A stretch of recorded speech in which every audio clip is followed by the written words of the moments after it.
Hello, it's Who Time, and welcome to my study, aka my shrine to Doctor Who. Today we're focusing on the physical media side of things. It's been about 18 months since my last DVD slash Blu Ray slash Steelbook slash box set collection video.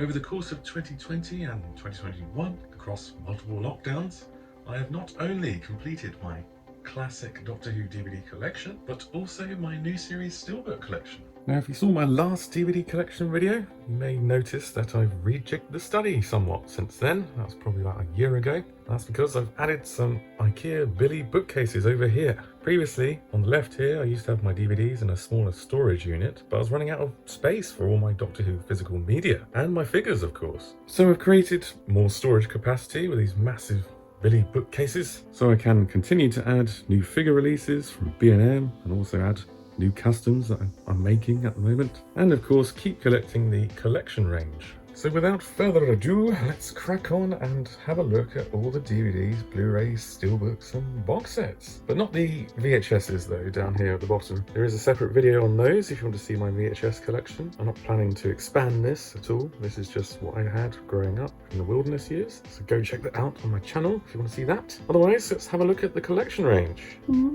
So here we are. So as of November 2021, we have 9 beautiful collection range box sets of classic Doctor Who. So kicking off over here, we have season 8. Let's just zoom in a bit, have a little look. Stunning artwork from Lee binding across this entire range. Let's hope we keep the Jodie Whittaker logo going forward. That doesn't change once she leaves in 2022. We've got season 10. Great season, Planet of the Daleks, Frontier in Space.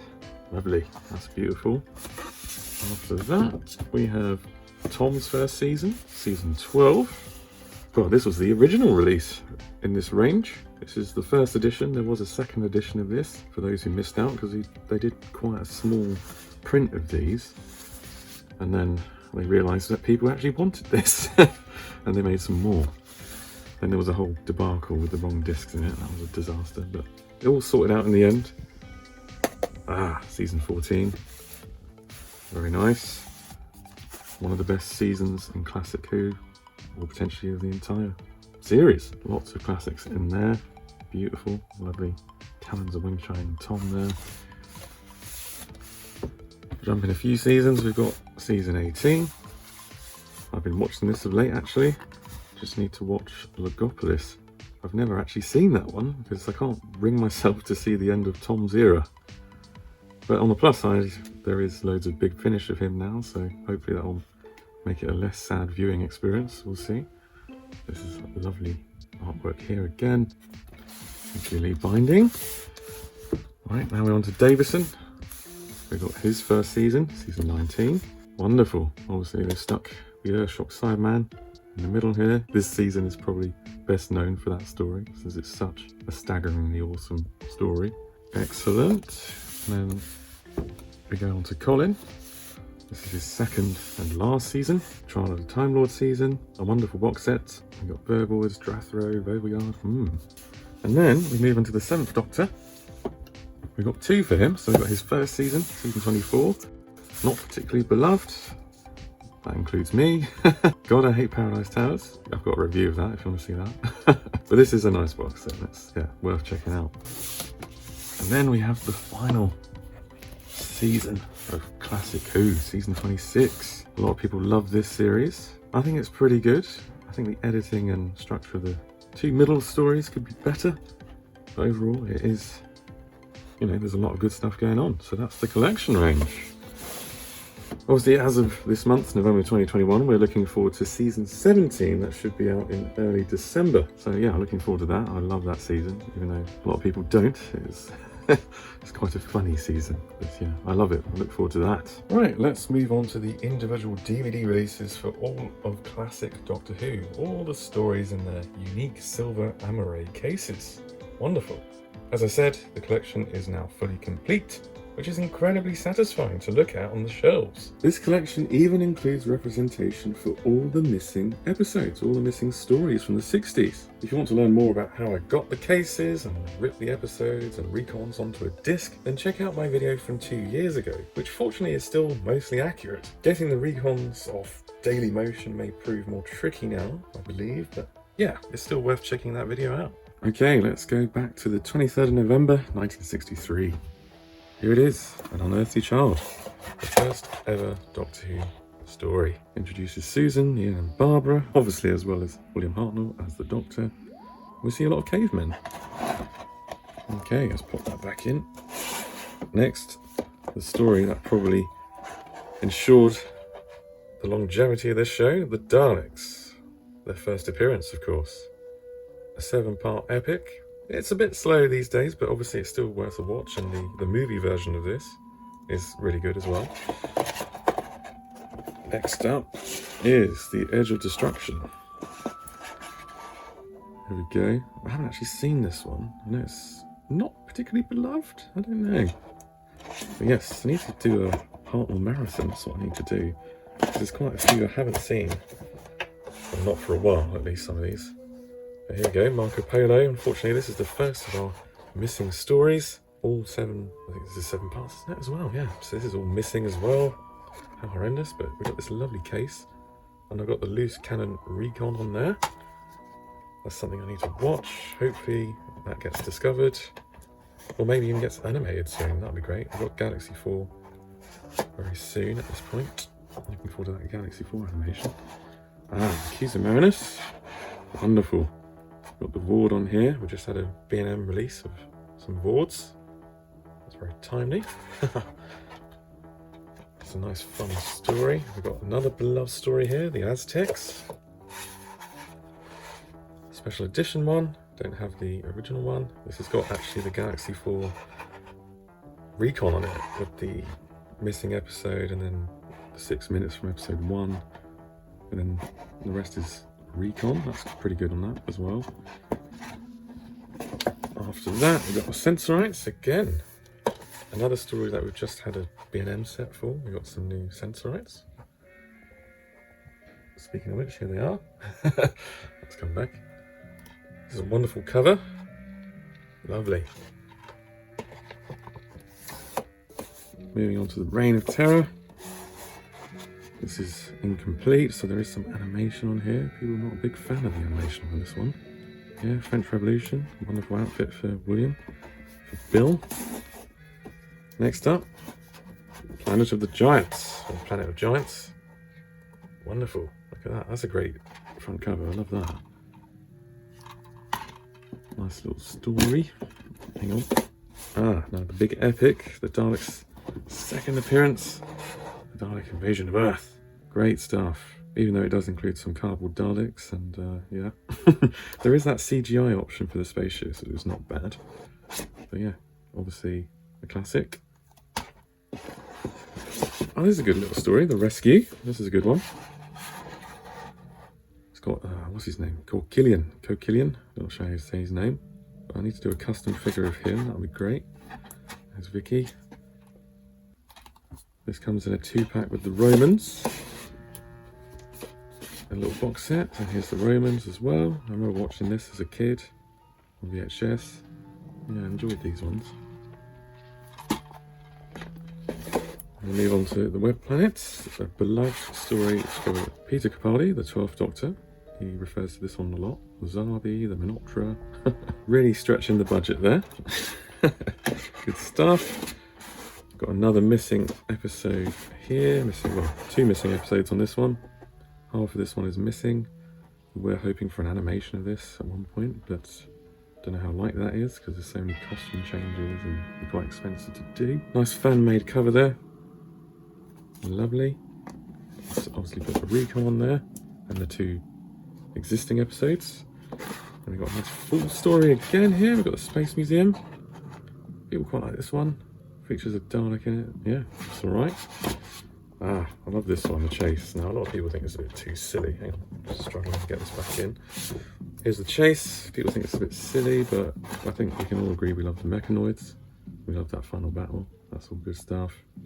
That is a lot of fun. Shame it never got adapted into the movie after the 2150 AD Dalek Invasion film. That would have been pretty epic, I think. Okay, Time Meddler. Meddling Monk. Shame this character hasn't reappeared, but he could well do. You never know. Yeah, good stuff. Galaxy 4. This is, as I said, getting animated. That should be getting a release imminently. I know they've just done the BFI screening for this. Yeah, I like this story, and I've enjoyed the recon, as I said, that was on the Aztecs. I think it's good fun. And the Dravins, the Rills, and the Chumbleys. Good stuff. A little prequel, precursor episode to Dalek's Master Plan. We have Mission to the Unknown. Now, I have multiple versions on here, actually. I've got the recon, and then I've got the Ian Levine animation. I've yet to rip off the university. What was it? It's the university one. Reconstruction of this episode. Completely reenacted the episode. So yeah, I need to watch that actually. And I need to rip it onto a disc to add to this. That'd be good. What am I doing? Fake fan. I need to get on with that. And the Myth Makers. Now this is severely missing, unfortunately. Yeah, I don't think any of the episodes exist for this one, do they? No. Obviously, we've got Troy here. Yeah, by all accounts, it's a good one. I've actually seen that one with my own eyes. Dalek's Master Plan, obviously. Used to rewatch the episodes that still exist of that. Is it 3 or 4? I think it's 3, isn't it? Yeah, it's great stuff. Super epic. Now you got, what's his name? Kevin Stoney back again. Not back again. He turns up in the invasion, doesn't he? But yeah, great performance for Mavic Chen. Really epic stuff. Companion deaths. Yeah, messed up. Then we've got the Massacre, or the Massacre of St. Bartholomew's Eve. I haven't seen this one. Apparently it has a lot of characters in it, and it's quite difficult to follow in audio form. So, good to have some images to go along with that. So I can watch that. Oh, can't get it back in. There we go. Ah, the Ark. This is a good one. This is probably the most recent Heartland one I've seen, actually. It's a good one. I really love this with the monoids. The stuff about bringing a cold to this spacecraft and the planet, and it affects everyone. And yeah, bring back the monoids. They're pretty fun. Keep the Beatles haircut, obviously. That's great. And the eye, the Cyclops eye. Good stuff. Great story. I recommend that. Celestial Toymaker, which is a bit, well, it's a bit like the Mine Robber, really. A bit wacky, a bit out there. One episode of this still exists. Interesting, weird one there. And we got a full story here. We've got Gunfighters, which is regarded as quite a silly, light-hearted one. I haven't actually seen this one, I don't think. Only clips so far. Fake fan again. The Savages is another one. This is one that's probably, well, underrated because it's not about the past. It's actually a futuristic sci-fi tale. But yeah, I haven't actually given this watch either. Terrible.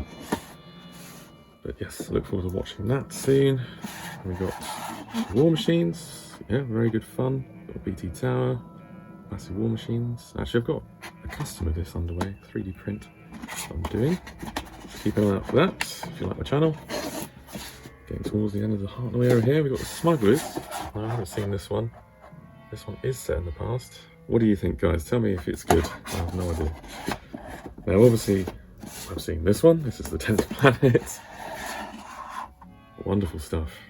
I love this cover artwork. It's a lovely artistic drawing. And it's a good story. Yeah, very good. Obviously, Hartnell's last one. It's obviously not in it much towards the end. But the Sidemen are fantastic in their first story. Very creepy, this. Glad they brought this back in Series 10 for the finale. This design, very creepy. Now in between Hartnell and Troughton, I've got my Lost in Time box set. I think this came out in 2004. This has all the Orphan episodes, and there have been a lot of discoveries since then, which includes, well, I think it was a Galaxy 4 episode, another Underwater Menace episode, obviously Web of Fear and the Enemy of the World. I don't know if there's anything else that's been discovered since then, so this is somewhat, yeah, out of date, but it's nice to have, and it has got all the Orphan episodes. Okay, we're on to Troughton now. So, kicking off with The Power of the Daleks. This has got the recon on it, not the animation. And obviously this is a fan-made cover. If you want to see the animation, I've got the Steelbook for this, as well as the special edition version of the animation, so you can see that a bit later in this video. Then we got the Highlanders. This is alright. Obviously it's Jamie's first appearance in the show. It's a fairly light-hearted, fun affair. Wouldn't go nuts about it though, but this is a fan-made cover again. Missing, that's completely missing, isn't it? Oh, no, hang on. Yes, no, it's missing in entirety. Then we've got the Underwater Menace. Well, half of this still exists. This was the last, well, it was for a while, the last official classic Doctor Who release. Then obviously we've had a lot of animation since then. This one, unfortunately, doesn't have any animation at all. We were waiting to find out for ages. I don't know what happened, if the money dried up and they had to give up on the animation, but it's a bit of a shame. Hopefully we do get animation of this later down the line. It has got wonderful artwork on it, I'll give it that. Still not a particularly beloved story, so not the end of the world, I guess. Moonbase, I love this one. It's always creeped me out from the episodes. I think half of this is still in existence, half of it is animated. The animation on this is excellent, I think, so it's definitely worth checking out. It really does complete the story wonderfully. I really love it. I love this artwork as well, wonderful. Good story, good fun. Now we move on to a story that's been animated, of course, reimagined. Here is the Macra Terror. So this has got the recon on it, obviously, and I've got a steelbook of this animation further down, so you'll see that a bit later on. But yeah, that's a solid story. Actually, I've just finished a Macra custom. I'll just quickly show you down here. There he is. Hello, Macra. Not based on the new animated version of the Macra, which are much more terrifying. It's based on the original wonky, crappy prop. But here we're moving on to the faceless ones. Now I like this story. This has again been animated as well. I haven't actually watched it yet. Don't know why, because I think I'm just too scared to watch it, because I just really like the story. The 2 episodes of this still exist. The rest is recon. Yeah, it's a good one. A bit underrated, I think. Yeah, some people don't really enjoy it. I don't know. Everyone's got their own personal taste, haven't they? And the next one, there is no argument over whether this is loved or not. This is definitely loved. It's You Or the Daleks. So this is the recon with the existing episode 2 on it. This has of course been animated recently, which is a fantastic animation. If you haven't seen it, go and watch that. That is top-notch stuff. It basically feels like it's been completed and we've got it back. That's how good that animation is. Superb. Then we go on to Tomb of the Sun then, which was recovered back in, what was it, 1992 I think? The year I was born.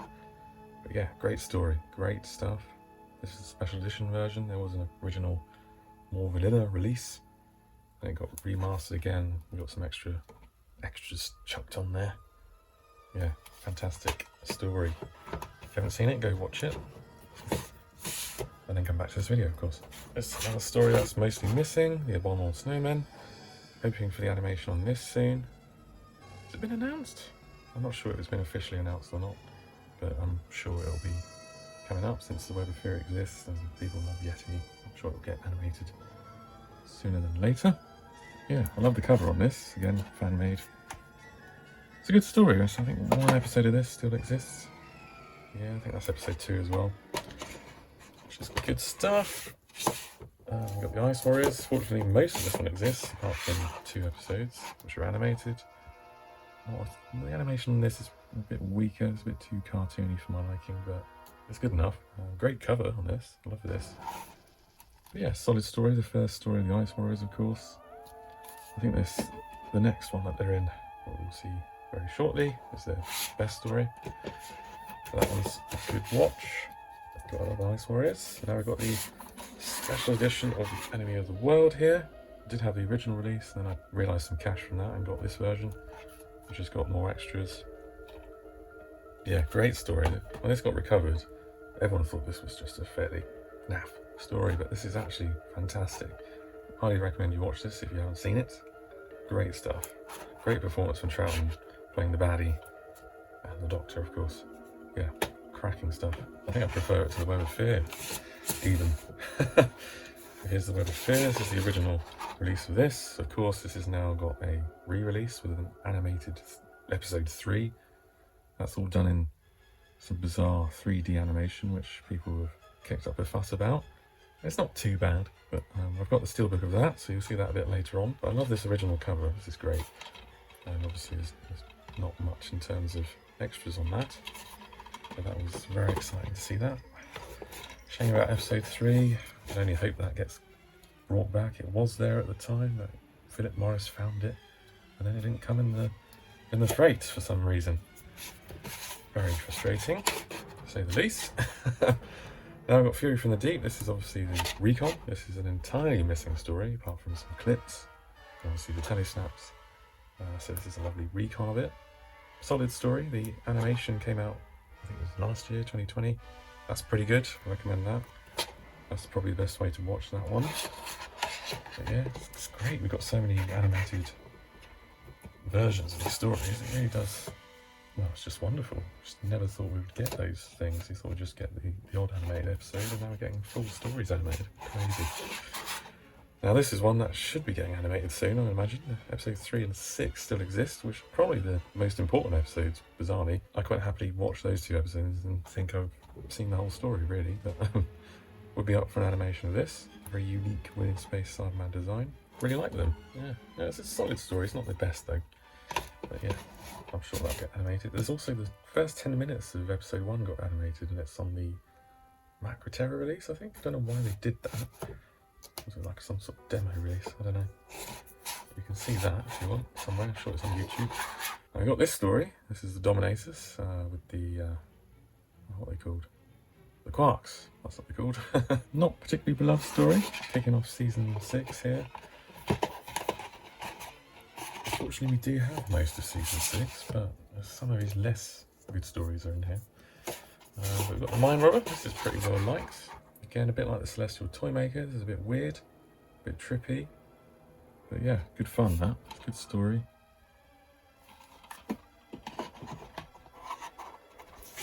And then we've got the Invasion, and this one's very, very much beloved. This was a good animation. I really like this one. This is one of the earlier ones. I think what happened is that this was probably the first animation, am I right? And it was very expensive to do, and then I don't think they got enough, so they took a break from doing any more animations after this for a while. So what was it, episodes 1 and 4 were animated, but yeah, most of it is still there, fortunately, all the good stuff. The animation is actually really good on that. I remember I got this from a HMV gift card that my auntie gave me. Very pleased with that. Then we've got the Crotons. The Brummy Crotons, so they're funny voices. I like the artwork for this, but yeah, again, another story that's not overly beloved, but it's alright. Was this Robert Holmes? Or was it the other one? Oh, it's staring me in the face. Yes, it's Robert Holmes. Yes, one of his weaker ones. Obviously, Robert Holmes went on to write some of the best, so can't complain too much. Seeds of Death, here we go. This is the Ice Warriors at their best, if you ask me. Good story, good 6 parts. Great stuff. Wonderful introduction of the Ice Lord as well. Lovely jubbly. What we got here, then we got a very much not loved story. Got the Space Pirates. Now this is entirely missing, isn't it? No, hang on. One of the episodes still exists, doesn't it? Yeah, that's right, episode 2. What is it with episode 2's being recovered? What the hell's that about? I don't know. But yeah, Space Pirates. I assume this is going to be lined up for an animation, since basically the whole thing's missing. It could be revived and people could give it a reappraisal. We'll see. I haven't actually seen that one because of how bad the reputation of it is. But the reputation of the next one is very much out of this world. This huge epic, 12-part epic, where Troughton gets forced to regenerate at the end by the Time Lords. We find out about his race and everything. Yeah, big stuff. Great finale. Okay, now's the time to get a cuppa. Now I'm just about to move into the Bertwee era. Here we go. We got Spear from Space, one of my favourites. This is the special edition version. There was obviously a more straightforward one before that. Very early release in the DVD range. Fantastic story. I recommend picking up the Blu Ray. I've actually got the Blu Ray Steelbook for that story as well. But yeah, looks absolutely stunning in Blu Ray. It's anyone that was shot entirely on film, apart from the TV movie, of course. And then on to the Silurians, or technically it's called Doctor Who and the Silurians, which is a great title, of course. But it is actually a great story. 7 parts of awesomeness. That one, the Silurians, looked awesome. What custom of Silurians do to crack on with that. Then we got the Ambassadors of Death. It is a good story. There's sort of spy thriller-esqueness to it. Obviously sci-fi as well. But yes, I need to watch it again. It's probably my least favourite of the season. It's just because it's so surrounded by such good stories. But it is still a good story. It's just the other ones are just insanely good. Season 7 is amazing.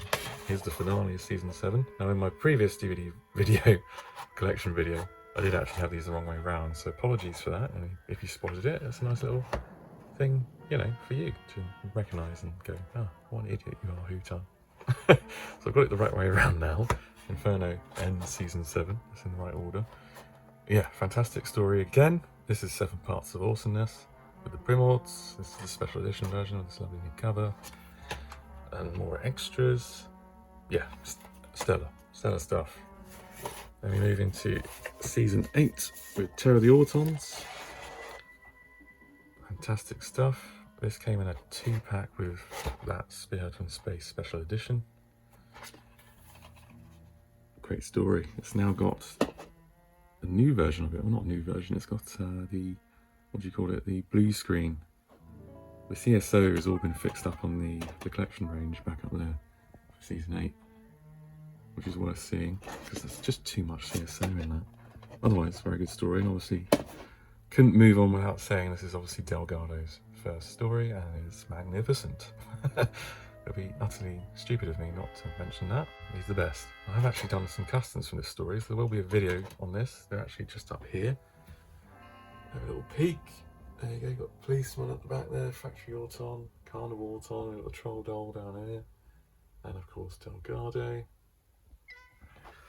Yes, so keep an eye out for that. So I'm not a complete fake fan. I almost forgot to mention Delgado. I've got the customs up there.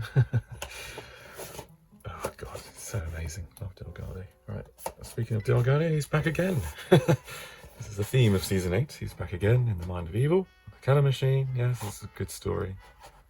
Stuart, what's his name? Stuart Humphreys, Babel Colour on YouTube. Had to restore, what was it? Which episode was it? Was it the first episode? I had to completely recolorize it because it was only available in black and white. So that took a hell of a lot of effort on his part. Great stuff. Great story. You're going to hear that a lot in this era of Doctor Who. This is probably my favourite era of Who. Claws of Axos. Great one. Special edition. Got the Axons. Some people find it not quite as good as the rest of the season. There's something about it. Maybe it's a bit slower. I don't know, but I've never really had an issue with it. I thought it was a good story. My wife fell asleep watching this one time. We were watching it on my phone or something on the train back or my laptop. And I was annoyed about that. It's like, no, you need to enjoy Delgado for every second he's there. Hello, did I say Delgado? Because he's back again in Colony in Space. This one's not actually that highly regarded, but I always like this one. On Xarius, with Xarians and Doomsday Weapon. The cover's not great for this, I'm going to be honest. I mean, this kind of just looks like they're being attacked by a dumpster truck or something, I don't know. But it is a good story, I like that one. Set in a quarry, which obviously classic Who just get lambasted with as well. It's another quarry, but it is a good one. I do like that one. Obviously this season ends on a big high. Everyone loves this story. The Demons, or the Daemons. I think it's pronounced, I think you just say the Demons, don't you? But for a long time I thought it was the Daemons. This is a very good story. So mote it be, yes. With Zal and Bok. Yeah, good stuff. That's a good season, Season 8. That's, again, the Master's in there. The entire season of Master hooking up with aliens. And it all going pear-shaped, really. Okay, we're hitting Season 9. We've got the big opener, Day of the Daleks. 5 years since their last appearance in Evil of the Daleks. That was supposed to be their final end. But no, they're back in colour. Unfortunately, the original version of this was slightly disappointing because of the production values, and only had 3 Dalek props. And the voices were awful for some reason. It's like they've forgotten how to do Daleks, so I much prefer the special edition version on this. I am planning to do a little review actually on this, so it'll be a quick one though. It won't be super in detail, but just like a little quick review about this. Yeah, it's very good. I do like the special edition version. I do like this story a lot now. I love this cover as well, that's great. Okay, another great story next, if I can get this back into... Come on, there we go. Right, Curse of Peladon. Great story. Echoes the times where we joined the ECC, European... I don't know what it stands for actually. But we did enter a trade alliance with the Europeans back then, and it's kind of echoing that. The original form of the EU is now more political than it was an economic union. But yes, great story that. Definitely worth checking out. We've got Alpha Centauri there, and he's actually just down here. I've just done a custom with him, along with Agador here. So yeah, look out for a video on those. Back to here, we've got the Sea Devils. Oh, love it, love it. Love the Sea Devils, the cousins of the Silurians.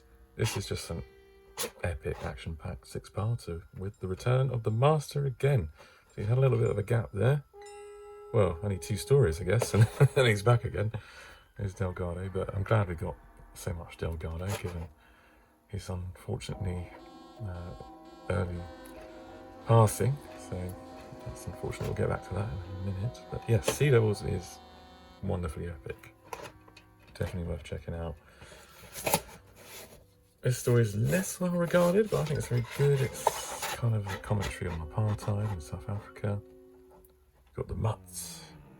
Actually, speaking of the Mutts, he's up here. There's one up here. About to jump on these stormtroopers. But yeah, this is a good story. I like this one. It goes a bit wacky at the end, but it's about evolution and things like that. But yeah, I think that's a good quality tale. See if I can get this back in. It seems to be quite very tight. There we go. Okay, Time Monster, not probably one of the least well regarded Burtby stories. Sees the return of the Master once again. Delgado, we've got Kronos. We've got Ingrid Pitt with her 2 assets. We've got the Kronos Crystal. It's a lot of fun. I find this a lot of fun.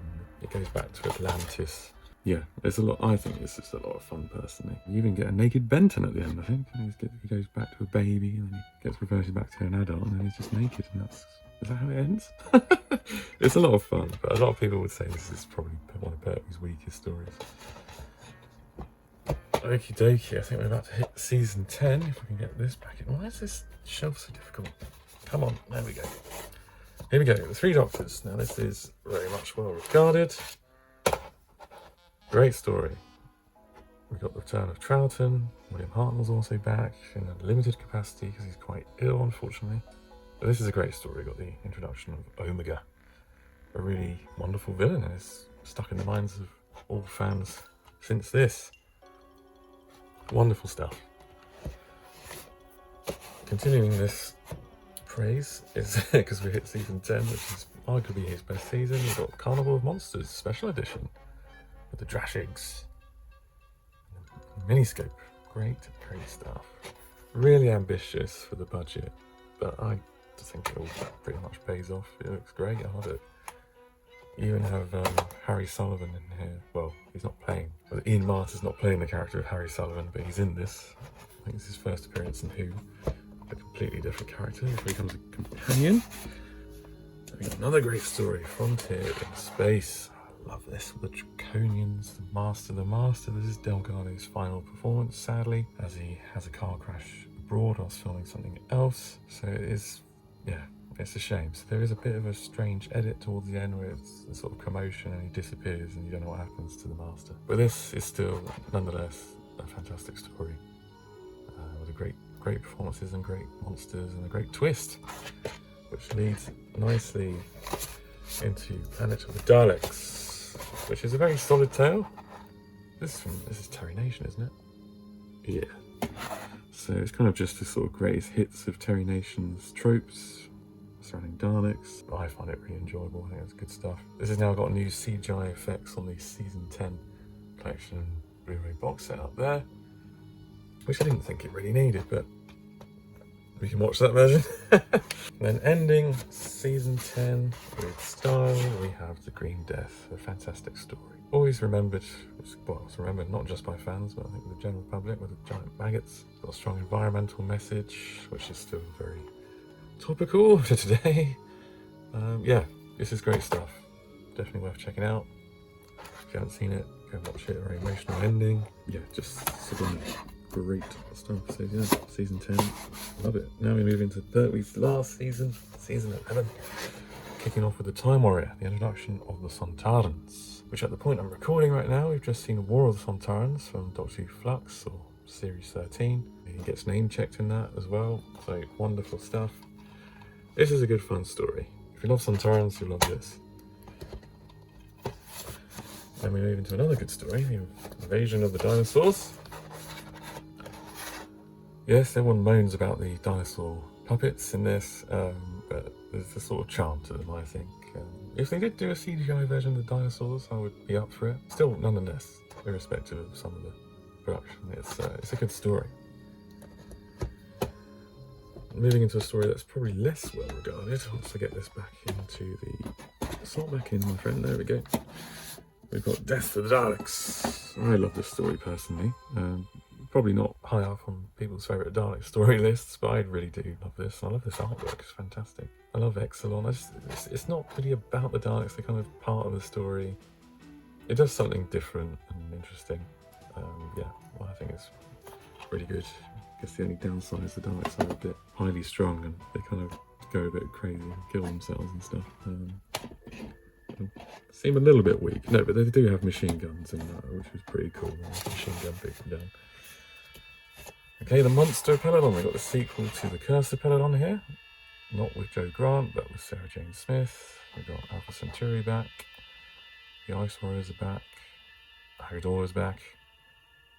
It's got a social commentary around the mining. This kind of, yeah, when the, at the point this is coming out, there's a lot of contention around the mining.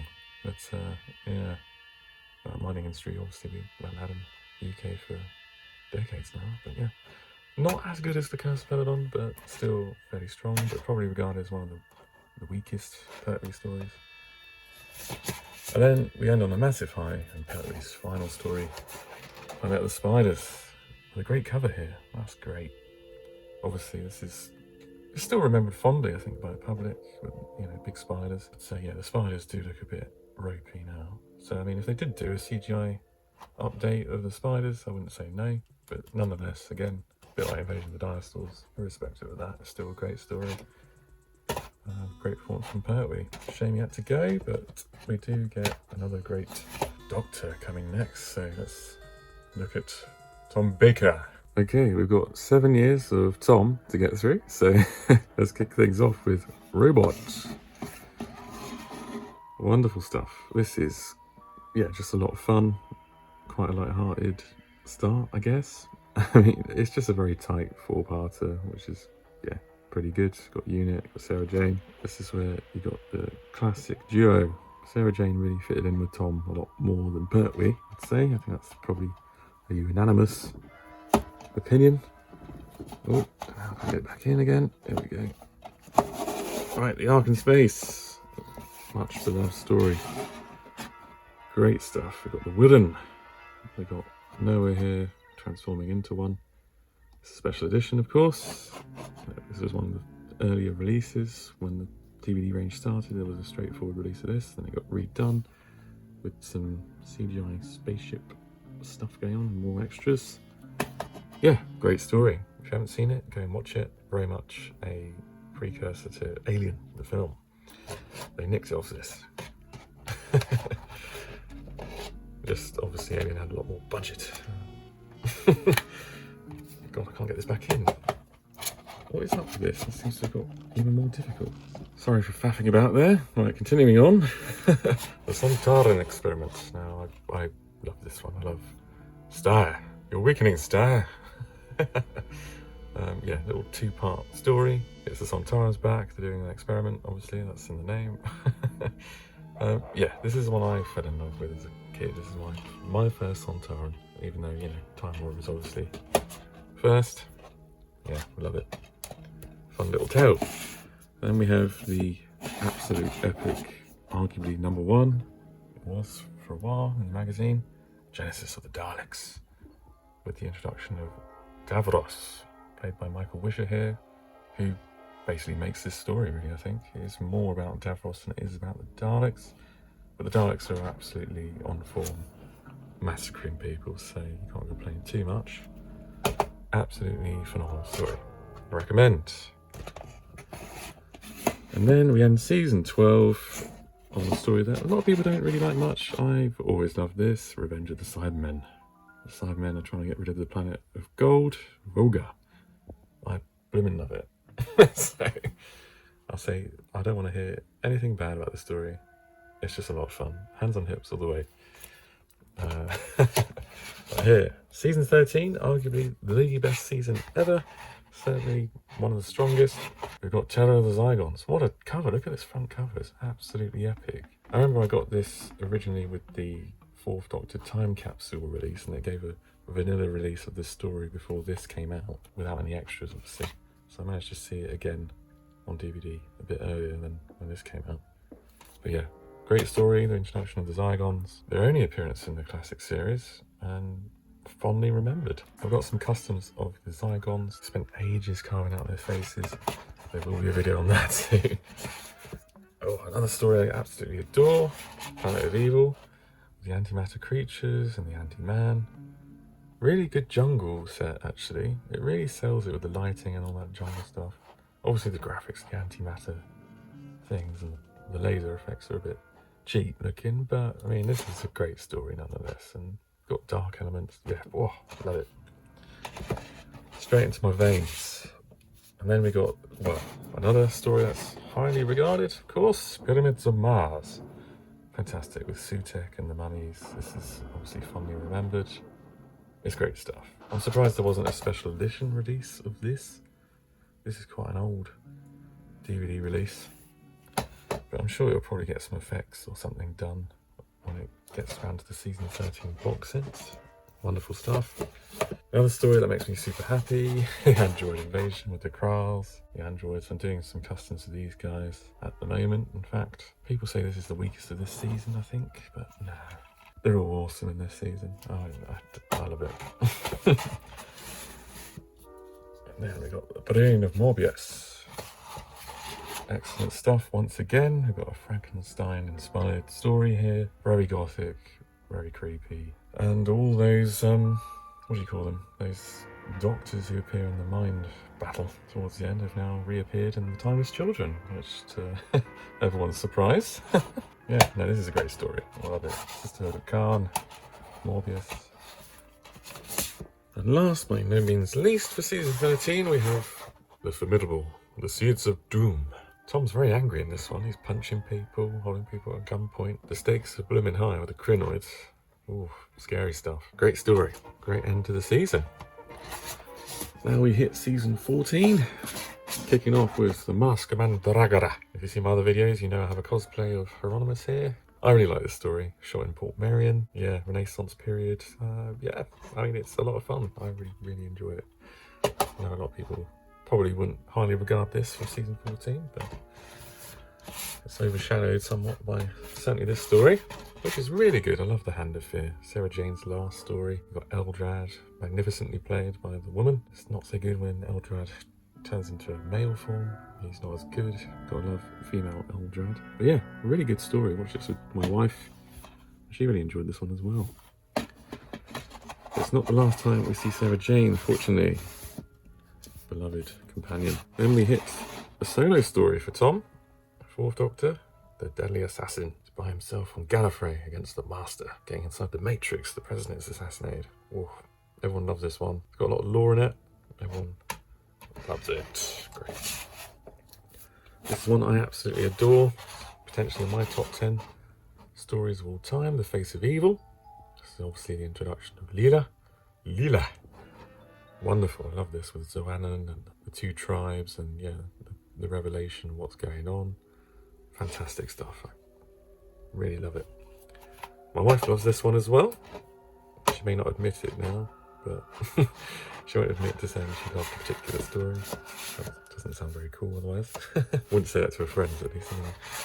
And then we got the, obviously, out and out classic, The Robots of Death, a special edition one here. This came in the Revisitations box set, whichever one it was. There was 3 of them. Great story, obviously. I've got a robot cosplay. If you've seen my season 14 unboxing, you can go check that out. What's not to love? Murder mystery on a sad minor, and the robots going mad.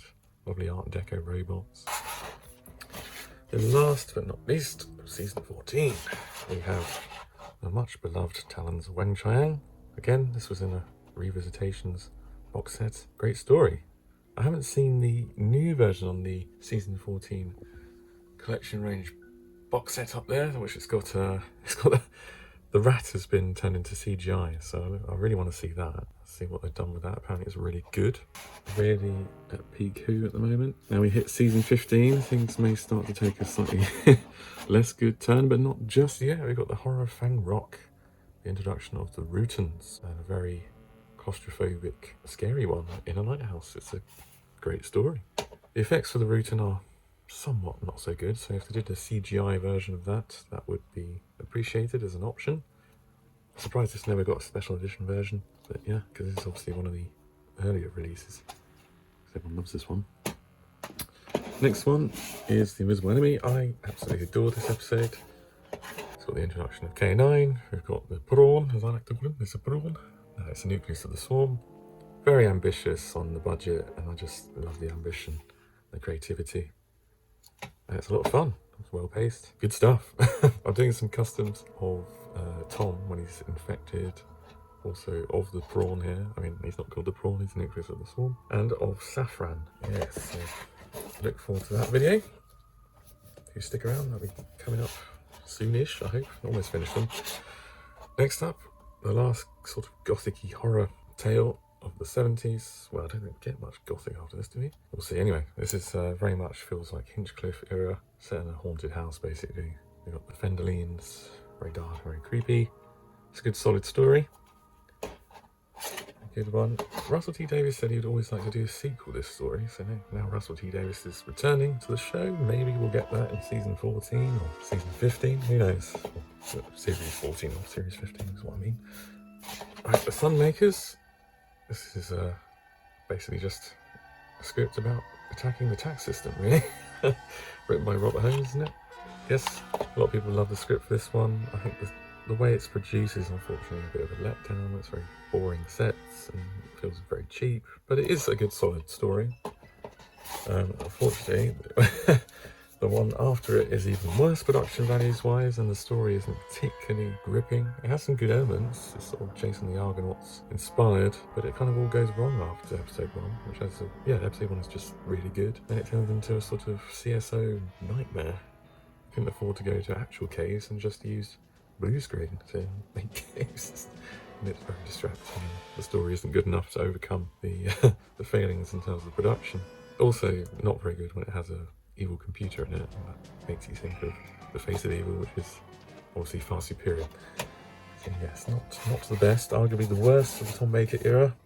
And then we got The Invasion of Time, Return of the Sontarans.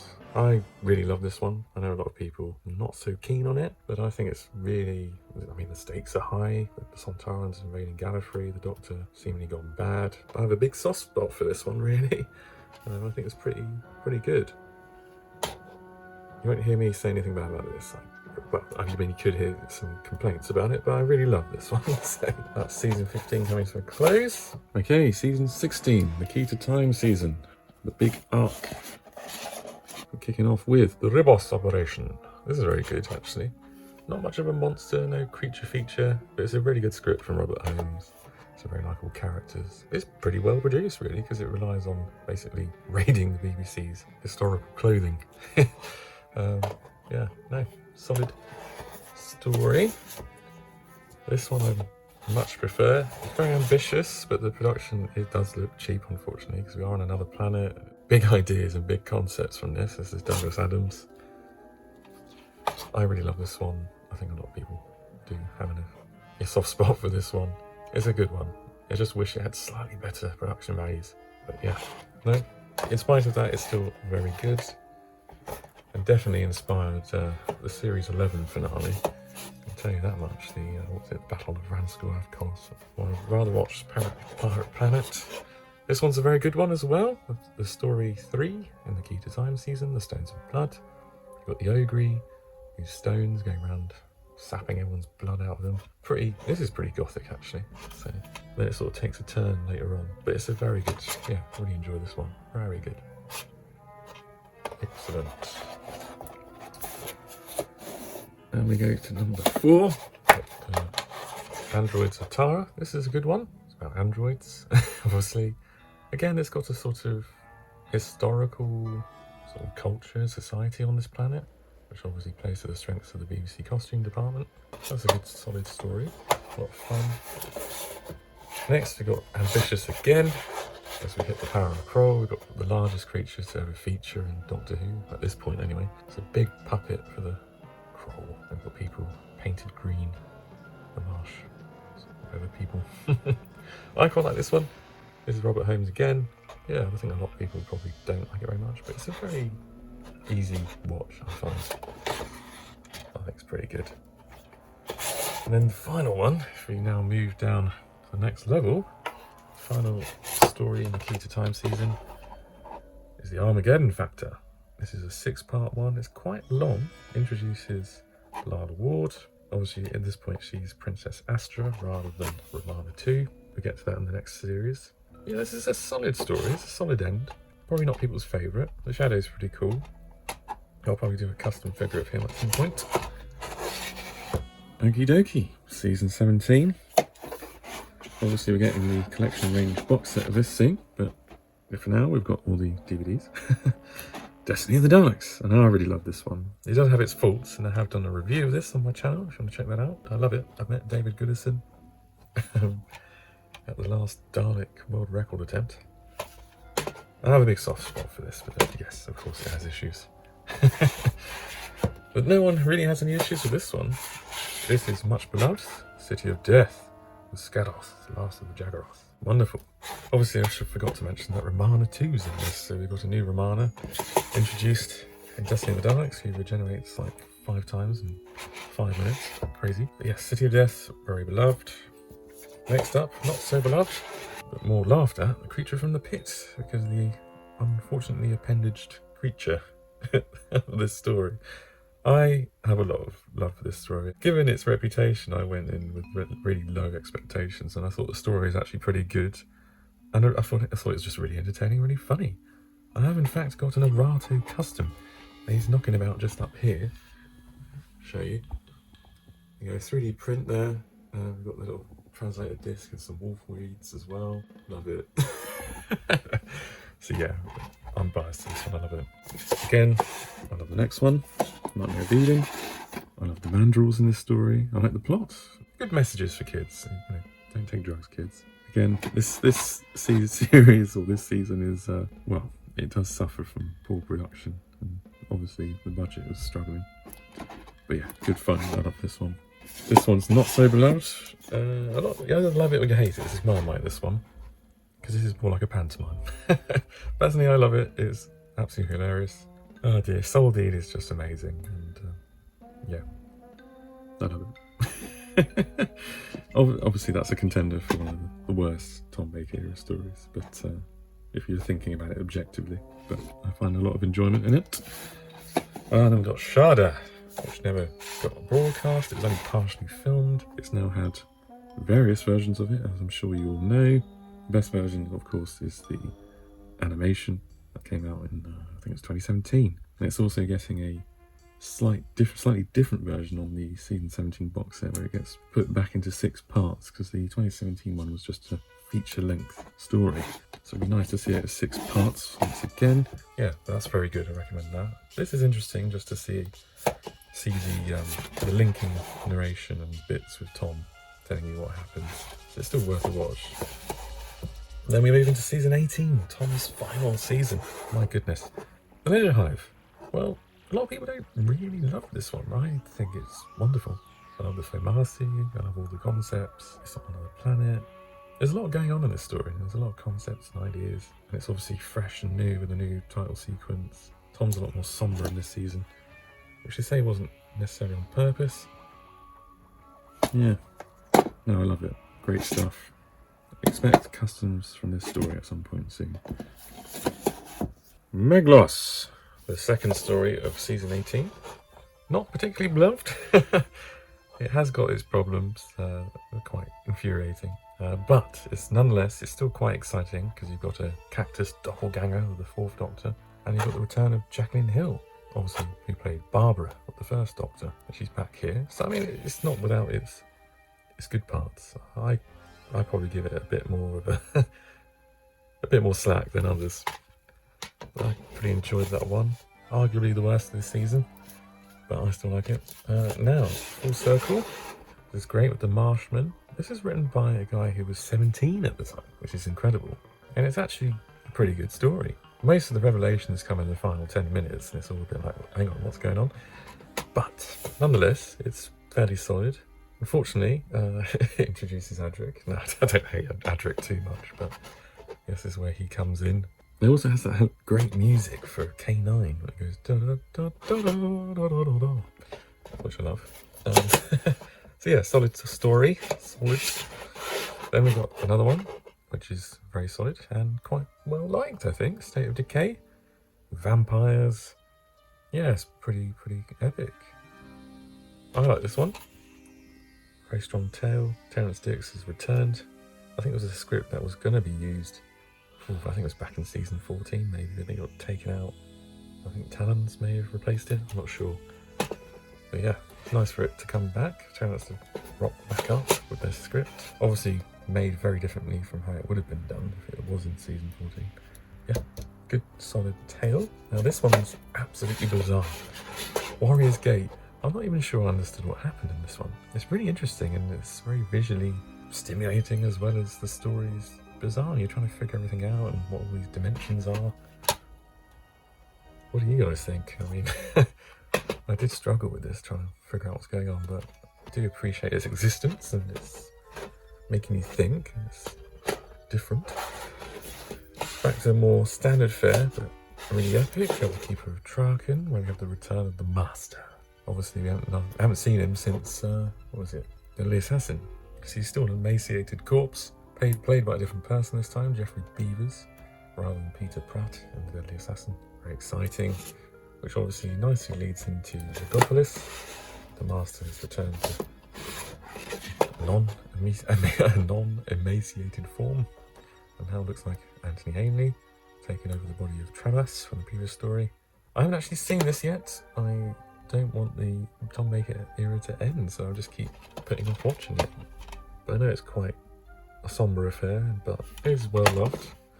Has got some new CGI work, I think, or new location filming added into the season 18 version, just to get the better version of the dish. Well, now we hit into the Peter Davison era, the 5th Doctor, season 19, with Castrovalva.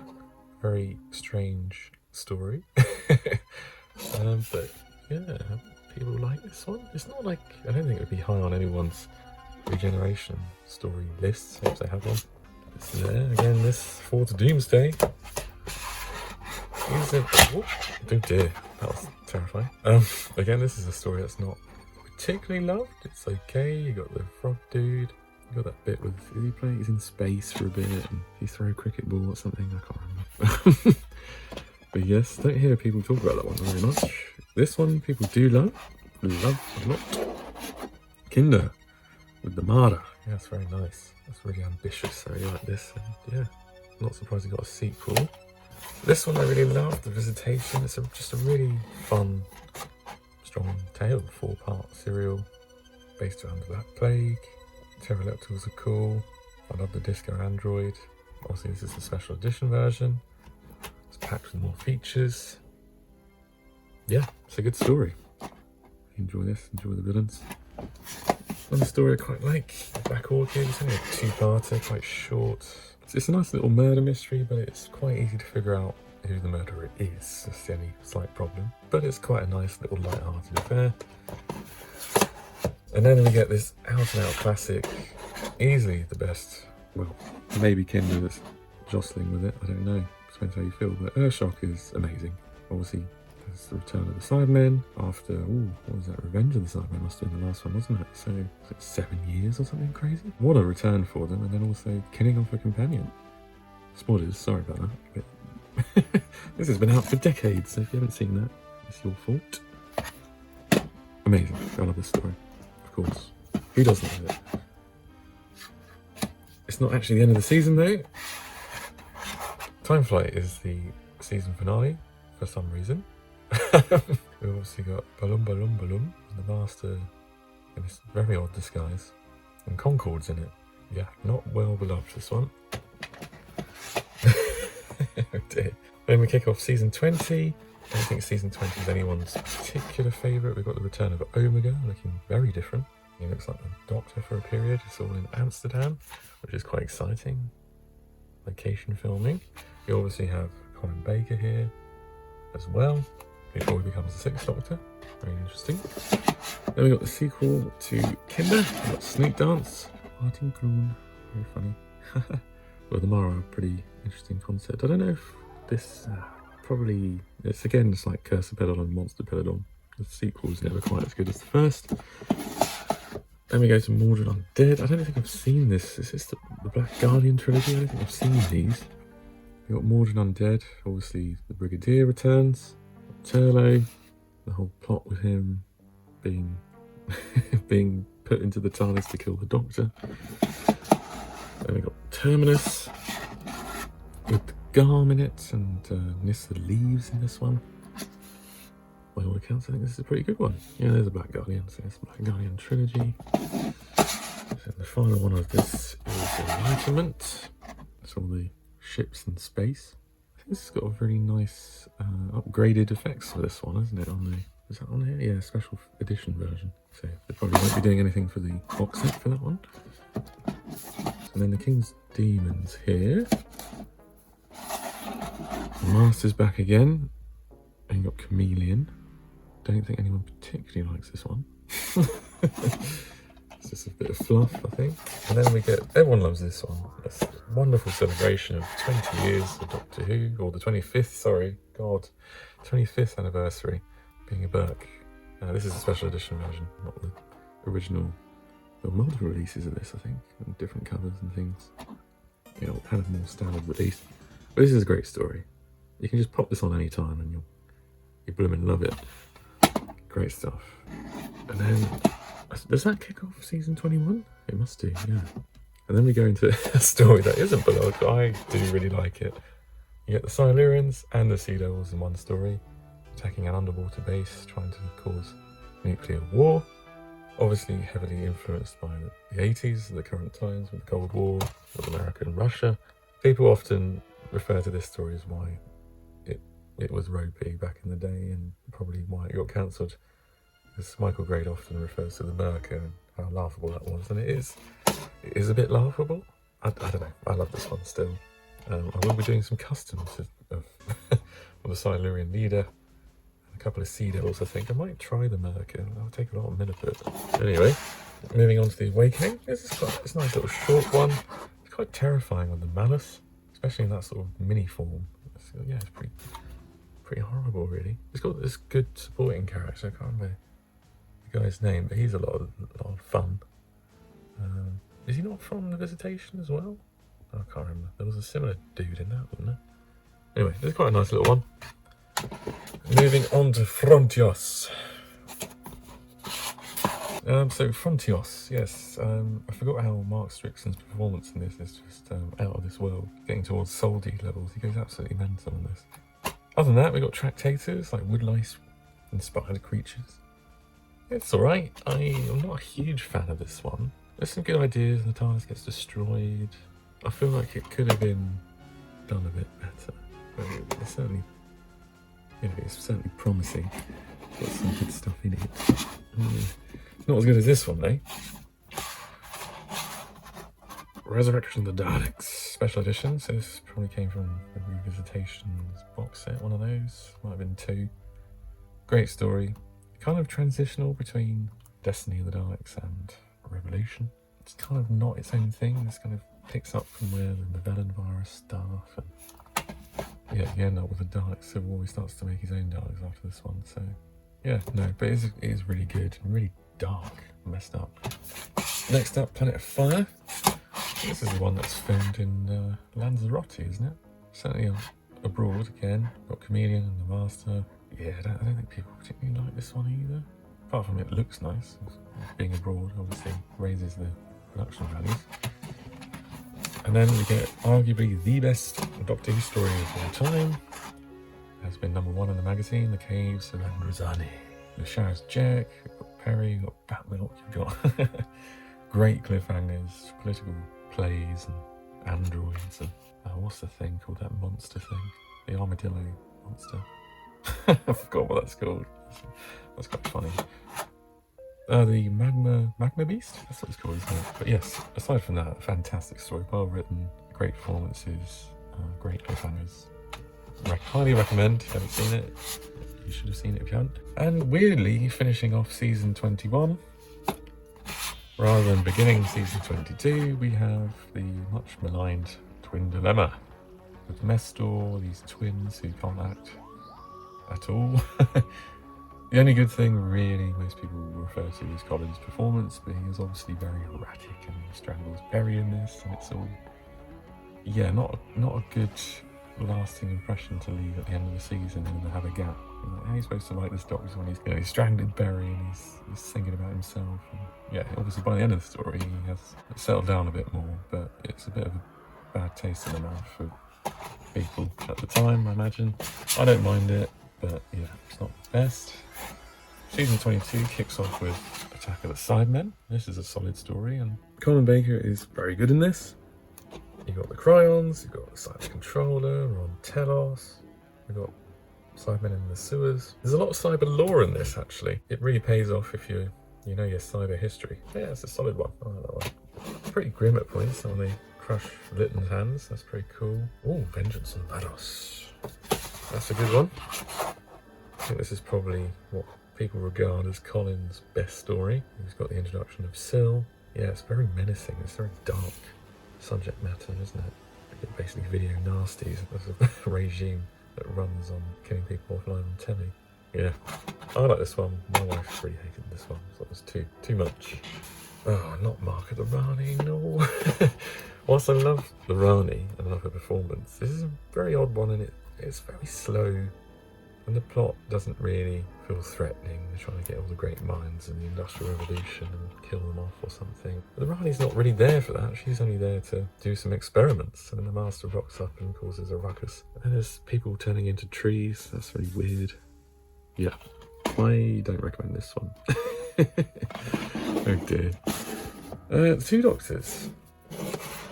This is okay. I mean, it's the return of the Sontarans, which is exciting, but they're not really the main villain of it. It's all the Androgon people and playing with time. Obviously, it's nice to see Pat Troughton and Jamie, Second Doctor and Jamie back in the fold, and it's shot in Spain, which is nice. So there are pluses to it, but it's not superb. Oh, I've actually got this. I did some, what do you call them? Customs. Did some customs of these Sontarans very recently as well, which are just over here. A little quick peek. There you go. There's Stike and Val, and there's their guns as well. Let's expect a proper video on them at some point as well. Ooh, Time Lash. It's a penultimate story of season 22. I quite like this one. It does suffer from very boring sets, and the Time Lash itself looks like a pantomime, unfortunately, but the Borad looks bloody awesome. And it features, what's his name? Paul Darrow, isn't it? From Blake 7. I quite like this one. I don't hate on it as much as others. Yeah, I can see why people have issues with it. I think most people can agree this is a good story as well. Season 22 ends on a high. Very dark. Very dark. Pretty messed up how this starts with this guy being turned into a Dalek at the start. The daughter has to basically kill her own dad. He's turning into a Dalek. It's mental. And it's at a funeral home, and then they're kind of feeding people in the galaxy, making money out of that, using dead people. It's really messed up. It is good. But is this Eric Saywood? Yes, he does. He always does the very dark ones, doesn't he, in the 80s? And now we hit season 23, which we have got in the collection range. Let's see, we've got Mysterious Planet. So that's the first 4 episodes with Drathro. I should have a custom of him coming up soon. I'm getting one made by a great customizer called Rob White, who's made me one, so I should see him soon. I do like that story a lot. And then we move into Mind Warp. Just before we move on to this, just on the Mysterious Planet, get very much Orphan 55 vibes from this, because it's about Earth, if you remember the twist. Anyway, I don't want to spoil that, but yeah, it's interesting how it's kind of Doctor Who repeated itself to an extent. Right, Mind Warp, this is really good as well. I love this. You've got Brian Blessed is awesome, you've got the return of Syl, which is great, and it ends so shockingly. It's mental. Yeah, again, very dark, isn't it? This here is very dark, isn't it? Great stuff, though. If you haven't seen the cliffhanger, it's shocking. Then we move into Terror of the Vervoids, which is kind of a whodunit to an extent. I love the Vervoids. If you've seen my other videos, you'll see I've got a Vervoid costume knocking about. Yeah, it's a good one. It's got Honor Blackman in it. I think most people probably go, oh, it's not Robots of Death, is it? But I think it's a pretty strong tale. On the collection range box set, you can watch a version of this story without the trial segments in it, and with some new CGI, which I've yet to do. But I might do that, because I do enjoy this one. And last but not least, the final 2 episodes of this 14-part epic, we have The Ultimate Foe, with the Veil Yard and the Master in this bit, and some great imagery, like that scene there with the hands grappling Colin into the ground, and a slight retcon at the end as well, but probably for the best. I really enjoyed this season. I think I can understand why people don't. It's quite a strong season. It's a shame that's Colin's last, and his last words are carrot juice, carrot juice, carrot juice. But it is what it is, because he doesn't rock up for the regeneration in this one, which is a shame. It's all just sealed on the floor. Time in the Rani. Now this is much maligned as well, but I get a lot of enjoyment out of this one. I think it's a lot of fun. Kate O'Mara's performance of the Rani is a lot of fun. The Tetraps are awesome. I'm actually in the process of getting a Tetrap costume, building that with some Doctor Who mateys, Shapeshifters group. So I should be doing a video on that at some point, probably in the new year. Silver's very silly and very comedic this season. There's a big giant brain in it. I mean, and then the Rani pretends to be Mel for a bit as well. I mean, there's a lot of money was spent on the new title sequence, and there's some good CGI and stuff. So I can see that for most people, it'll probably be a mixed bag, if not really bad. I really love it. For me, it's the next one that makes you want to tear my eyes out, and that's Paradise Towers. Oh dear. It's not without merit, of course. It's based on the J.G. Ballard High Rise novel. I've done a review on this, which explains my views on this story. Not my favourite, to say the least, by Stephen Wyatt. Delta in the Baron, this is okay. It's a lot of fun. There's not much substance to it. It's a bit lacking, but there is a lot of fun to be had in this one. Some people just find it really refreshing. I think it's a bit mediocre and run-of-the-mill to an extent, but there are some good things in it. And then I think Dragonfire is a fairly solid end to this series. We've got the introduction of Ace, we've got Kane and his face melts on the Ice World, we've got Saddle and Glitz returning from the Trial Time Lord. He turns up in Mysterious Planet, doesn't he? And he also does some trial segments later on. Mel disappears, and we get Ace, which obviously leads into the much better regarded season 25, as we kick off with one of the best stories in the history of the show, Remembrance of the Daleks. Fantastic stuff. If you haven't seen this, what are you doing here? Go and watch it now. We've got Special Weapons Daleks, we've got Davros, we've got Supreme Daleks, we've got Dalek Civil War. Silver's a lot more darker and fire. It's just explosive and really well paced and good story, and teases mystery around the Doctor. Great stuff. Then we go into the Happiness Patrol. I really like this one. I think a lot of people probably don't, because of the Candyman. It's a bit cheesy, I guess, but there's a sort of digging into Thatcher here. It's like a social commentary at the time. It's not quite the satire that some people make out to be, but it's got elements of commentary on the government at the time. But yeah, I really like this one. It's really solid. Again, Silver's really good in this. I love the Candyman. Tina Hancock is very good. That's the main villainess. What have we got down here? Next level down, we're going to Silver Nemesis. This isn't beloved either. Well, the other one's more beloved than this. It makes the Cybermen look a bit weak, but it is a lot of fun. I mean, they start off shooting neo-Nazis and then they get terrified of gold for the rest of it. Unfortunately, this isn't the extended version. There's an extended version of the VHS, and hopefully, well, I'm hoping, Season 25 Collection Range box set will have the extended version of this on it. I have a soft spot for that, that's why I didn't like it. Last of Season 25, we've got The Greatest Show in the Galaxy. This is a very good tale. I enjoy this one a lot. We've got the Chief Clown, we've got the Gods of Ragnarok. Production value is really good. I recommend this as a watch. This is Stephen Wyatt again, he did Paradise Towers. This is far superior in my eyes. Good stuff. Then we move into the final season of the classic series. We're hitting Battlefield now. A fairly strong story. It's written by the same guy who did Remembrance of the Daleks. It's not as strong as that, Ben Ranovich. But you know, the brig is back. You've got this destroyer. We've got Morgaine. It's a solid tale. It deals with the King Arthur myth and legend. And they come from another dimension, all these people, kind of inspired by the King Arthur legend. If you've seen the Daleks Master Plan, Jean Marsh was in that as well, as Sarah Kingdom. Moving into the second story of Season 26, we've got Ghostlight, a very strange tale. The basic plot of it is not too difficult to understand, but the way it's presented in this makes it seem like it's very complex and confusing. It's hard to explain. It's an experience, this. An experience you should have. But yeah, I wish it was edited differently, and I've yet to watch a different cut of it on the Season 26 box set. I hear it's a bit more clear as to what's happening. I still haven't filmed enough to make it, well, it's basically a 4-part story cut into 3 parts. That's why it suffers somewhat. Then we go into a story that's also, well, this is loved. One of the most beloved, I guess, The Curse of Fenric. Set during the war, there's these ancient vampire creatures. You got Fenric, and there's a mental battle with the Doctor, and Ace's personal history ties into all of it. It is a good one. Again, I feel like maybe there wasn't enough runtime to sort of explore all the themes it had set up. But there's a lot of good stuff going on though. All the themes and plot threads and what have you, characterisation. I probably don't love it as many others, but we're just going into the last classic Doctor Who story. Survival. Amazing. I love this story. It's great. Cheetah people and fighting the mast.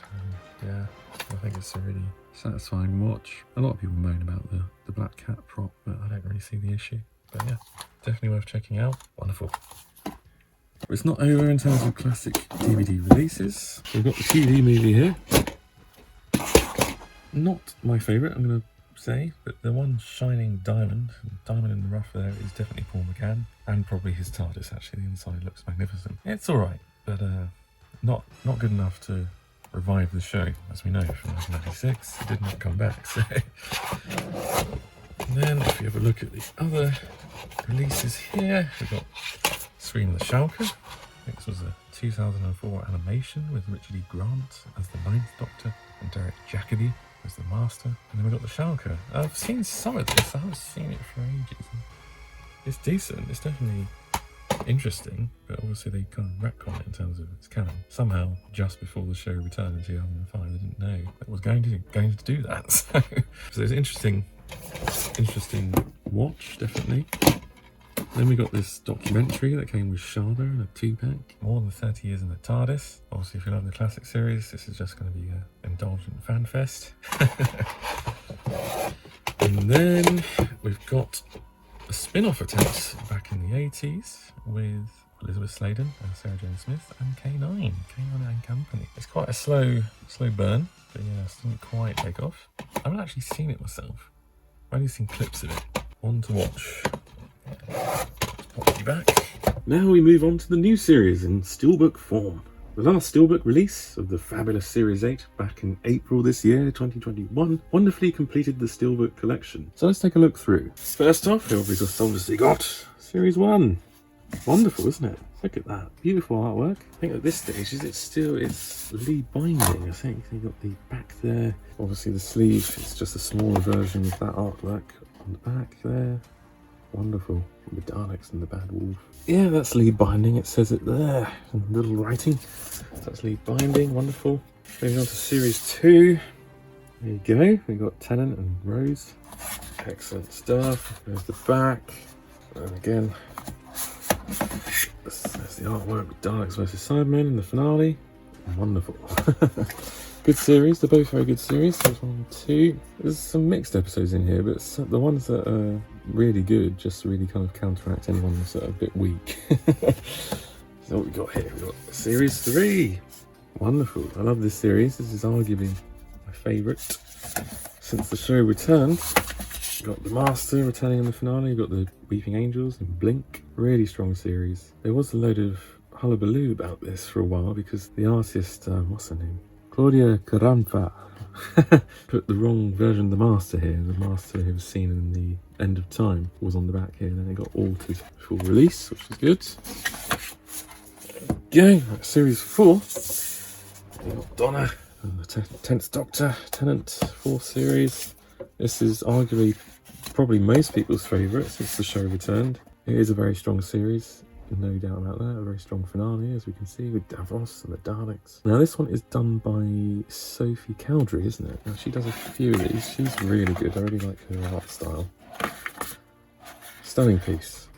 And then we move on to the specials. Here we go. This is Tennant regenerating. Got a sort of shimmery effect.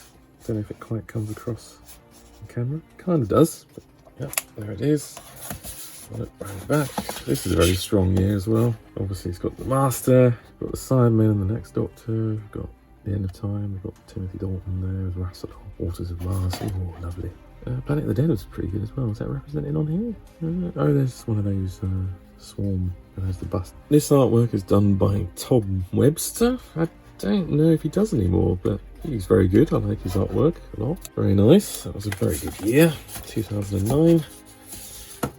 Alright, moving into the Matt Smith era. Look at this. We've got the 11th Doctor and Amy Pond, Matt Smith and Karen Gillan.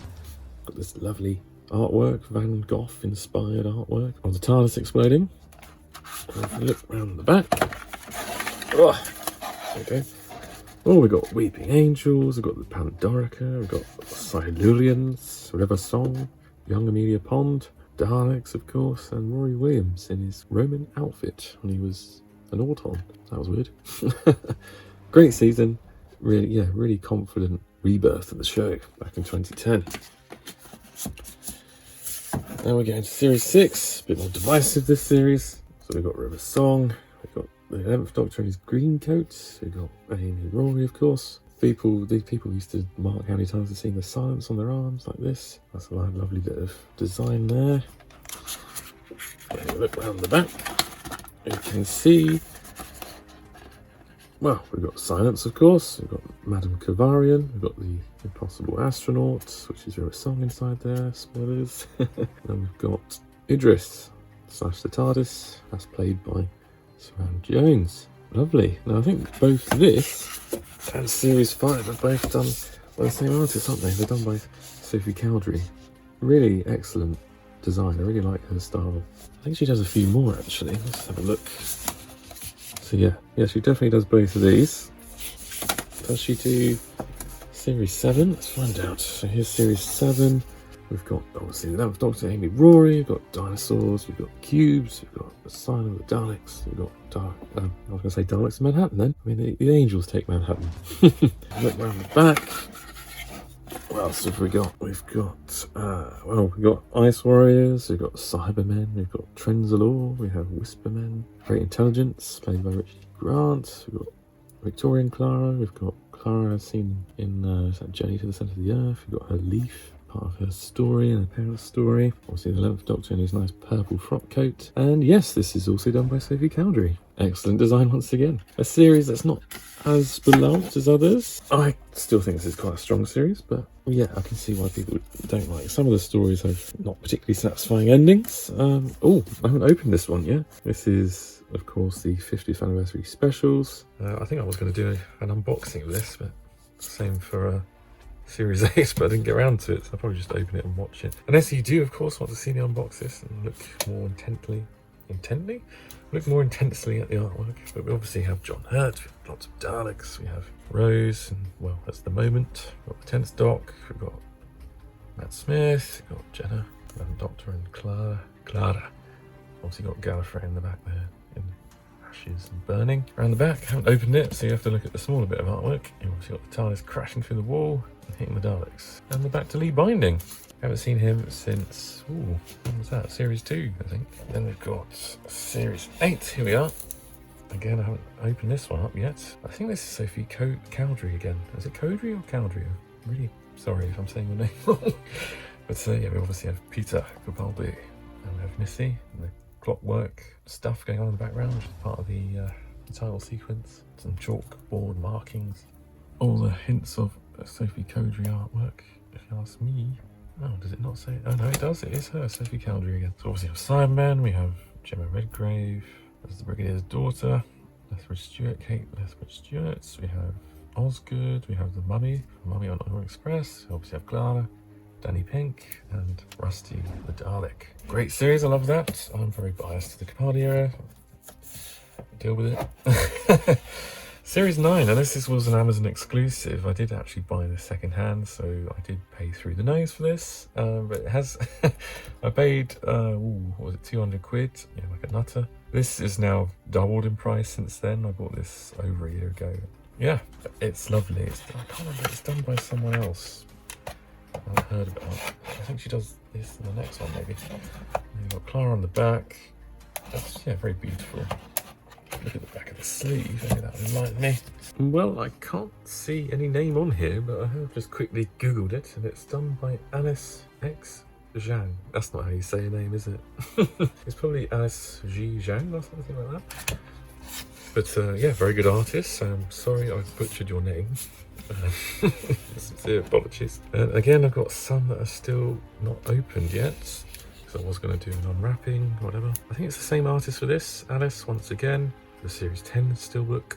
Lovely, look at that. 10th Doctor with more bouffant hair. Even more bouffant hair, that's still boofing about. I don't know what I'm saying. Boofing about in Series 9. And Bill's in the back, of course. Great series. It ends very miserably. Twice Upon a Time isn't on here, sadly, and it's not on the Series 11 Steelbook, so I don't know if they'll re-release Series 10 or what, really. Does this have the Christmas special on it? Yes, it does. That's the Return of Dr. Mysterio. Not sure what to do about that. Don't really want to have Twice Upon a Time separately. Anyway, here's Series 11, the 11th series. I picked this up quite late in the day because I didn't quite gel with this series. There's quite a few good episodes on it, but overall as a series, it's a little bit weak, in my opinion. Seemed a bit rushed. I much prefer her second series. I don't know who's done this one. Doesn't say who's done this one, but this was the official artwork. This was going around in the promotion of this series. On the back is the companions, Graham, Ryan and Yaz. It's fairly simplistic. Yeah, there's not much in terms of extras on here either. Over an hour, oh my god, I'm blessed.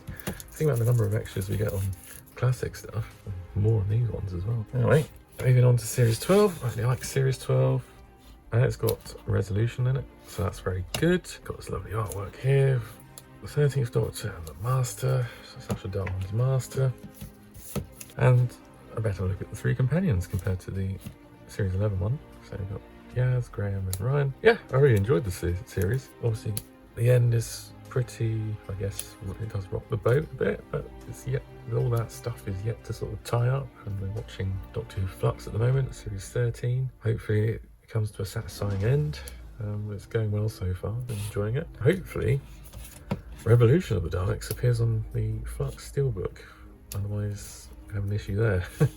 Already missing Twice Upon a Time, so we'll see. So that's the end of the new series Steelbooks. That's every single one. I don't know if they're doing a Series 9 re-release or Series 10 re-release or different versions. It's been quiet since April on the Steelbook front in terms of new series releases. If you know any more, share it in the comments. But before we wrap up, you might as well see my animation Steelbooks and, well, just the other Steelbooks really. So this isn't a Steelbook.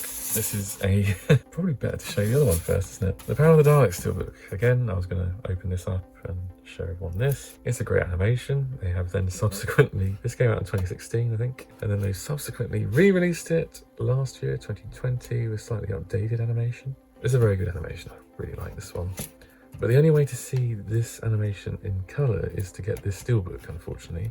It's only black and white on the updated one here, and the colour one wasn't on the original straightforward DVD release.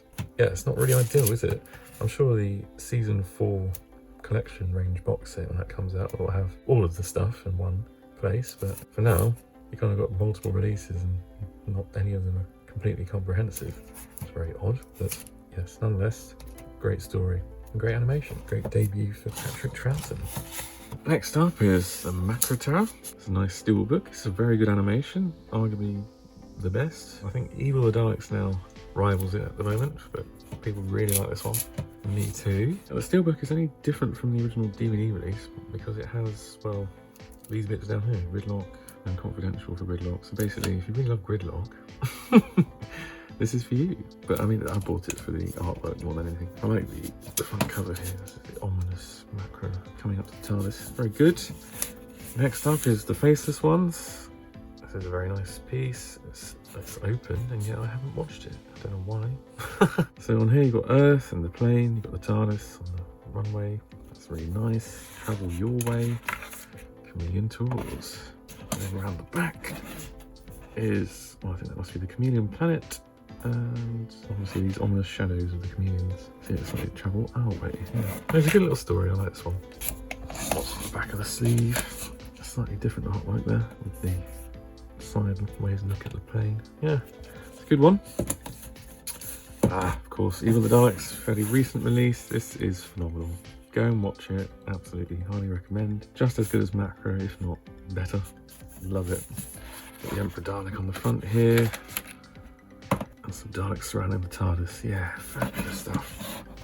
And then you've got the back of Pat and Jamie. The back of the second Doctor and Jamie facing Daleks. Obviously that's facing the Emperor Dalek there and everything. So yeah, that's wonderful. I really love this. Great animation. Great story. Great steelbook. I love it. Wonderful. Next up, not such a beloved release.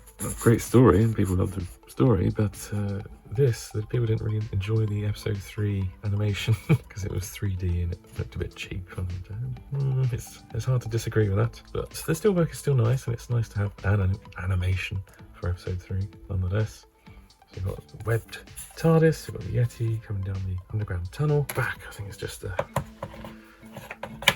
Yeti with a gun. I think that links up to the front of the TARDIS there, it's looking at the TARDIS. It's nice. There's webbing in the tunnel as well. Very nice. Next up is Fury from the Deep. This is a good animation. I like this one a lot. You've obviously got the tentacles of the seaweed. Tentacles of the seaweed attacking the TARDIS. You've got the foam down here. Ooh. Down the back. Oh my goodness. And we have that sequence later in the story where the tentacles are trying to whack them in the helicopter. You've got the back of second Doctor, Victoria and Jamie there, looking on as their TARDIS is being dragged underneath. It doesn't happen in the story, I don't think, but it's good nonetheless. It's a very nice steelbook and a very good animation. I recommend that. You can watch that in colour or in black and white. Here's the aforementioned Sharda. This is the steelbook. This is the most comprehensive release to date. When you've got the original, basically VHS thing with the linking with Tom, and you've got the Sharda 8th Doctor version, the webcast version, you've then got this version, and then they're now doing, well, this is all a feature-length version of Sharda, so there's no, it's not episodic.